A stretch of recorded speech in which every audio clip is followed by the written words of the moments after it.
look at the battle man. there. Oh! The WNBA might be more physical than the NBA because these women really don't like each other. And ladies and gentlemen, I have seen WWF, I've seen Ron Artest in Detroit, I've seen prime Draymond Green body slamming folks, but what I saw on that WNBA court, that wasn't basketball.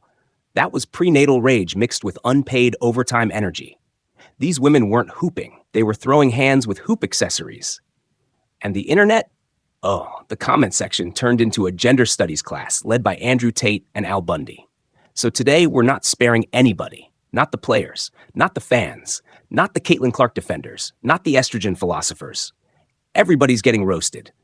Let's unpack how one hard foul turned the WNBA into the most hostile battlefield this side of reality TV. First of all, the bump wasn't just a foul. It was a message. You could see it in her face like, I missed my bonus. I didn't get drafted to Vegas, and you're light-skinned and trending? Nah.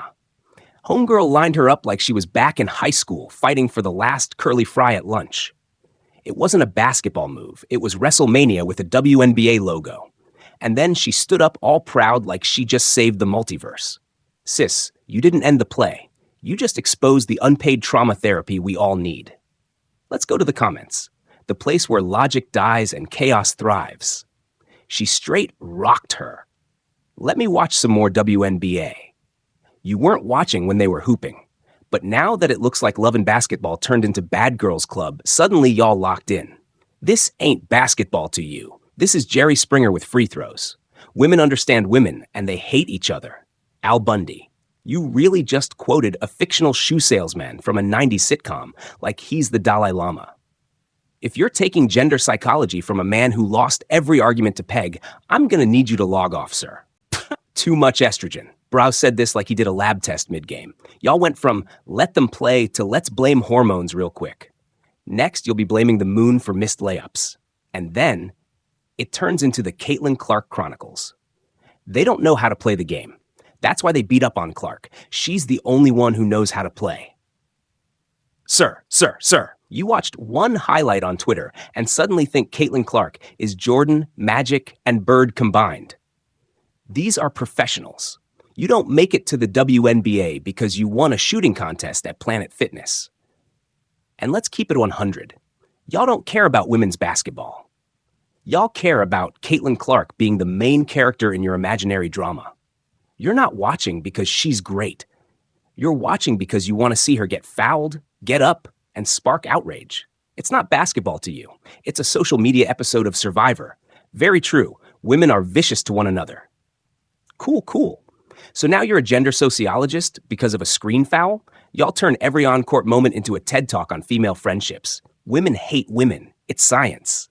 Nah, it's a Tuesday in the WNBA. Welcome. It's a very racist league. Oh boy, here we go. One foul, and now it's civil rights discourse from people who haven't read a book since 8th grade. Did the foul come from resentment? Sure. Was it racially motivated, or was it just a broke athlete mad at someone richer, cuter, and more famous than her? This ain't Jim Crow. This is insecure hoop beef turned physical because someone skipped therapy and took it out on a jump shot. Let's talk about you, WNBA fans. You're not helping. Half of you are screaming, protect women at all costs. The other half are yelling, more violence, I'm finally entertained. Pick one. Do y'all want basketball or bare-knuckle MMA with a shot clock? And then we got men saying, tell me more about women at work you don't like. Sir? This isn't The Office. This is professional sports, not your HR complaint box. You hate your coworkers. They hate each other. But at least they're getting cardio while doing it. So here's the truth. Yes, the WNBA is physical. Yes, these women got beef. But no, this isn't new. You just weren't watching until someone got shoved like a Black Friday shopper at Target. And before you say, but the NBA guys would never, have you met Draymond Green? They fought teammates. They fought fans. They fought random people in Vegas. The only difference is, when men throw punches, y'all call them competitive. When women do it, it's suddenly a case study in feminine rage. So let's stop pretending this is about basketball. You came for the violence. You stayed for the drama. And now you're commenting like you watched the whole season. Do us a favor. Either buy a ticket or shut up and let them play. Don't forget to like, comment, and subscribe. And if you still think estrogen is the enemy, I got a biology textbook and a therapist number with your name on it. Peace.